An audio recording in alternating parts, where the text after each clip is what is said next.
first of all, welcome everybody for coming out a little bit early on a Tuesday.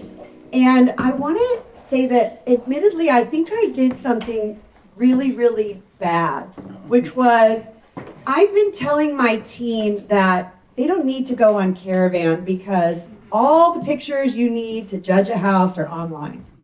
And it's not a great use of time. And so I've been talking about this for a year because, they go out on Caravan and they're gone for like 3-4 hours. And, they're not making any calls and they're not selling any houses.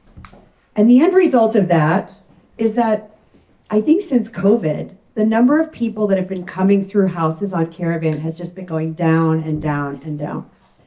And so when we were talking with our homeowner about the best time to show this house is in the morning and what can we do to actually feature this spectacular house at a time where it looks its most beautiful, which by the way, it looks beautiful all day long, we decided this would be a great excuse to try to reinvigorate the Caravan tradition.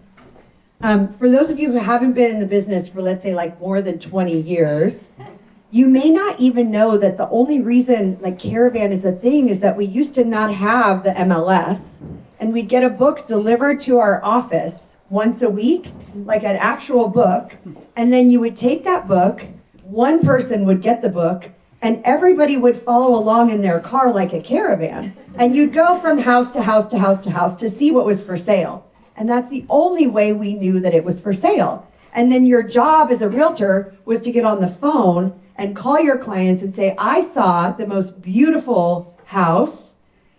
You've got to see it. Let's go see it. And Caravan happened before the first open house. And that's the only way we could sell houses back in the day. So we've really lost the art of Caravan. And so today is about coming together as a community, but trying to reinvigorate the art of the Caravan. Let's not wait for our clients to call us and say, I saw a house on Zillow.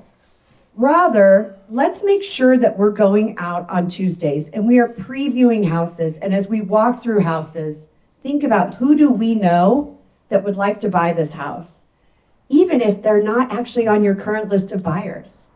I often say to clients, I don't know if anybody knows this, but it's something like last year, like about 60%, now I'm going to say this prior to last year because of the fires, but in 2024, something like 60% of homes over $3 million sold in Westchester. Oh, hello, Kitty. Welcome. This is for everybody. Oh, that's so cute. We like to keep it real around here. Trixie. Oh, that's Trixie. But about 60% of the homes sold in Westchester over $3 million sold to people who already live in the community. And so making sure that we are talking to people who live in our community is really important. That move-up buyer, that person who loves the neighborhood they live in, that's your job. Your job is to call them and say, hey, I know that you weren't thinking about moving, but I just spent the morning in the most spectacular custom home, a home that could work for a multi-generational buyer, a home that could work for a buyer with a teenager, a home that could work for a buyer who works from home.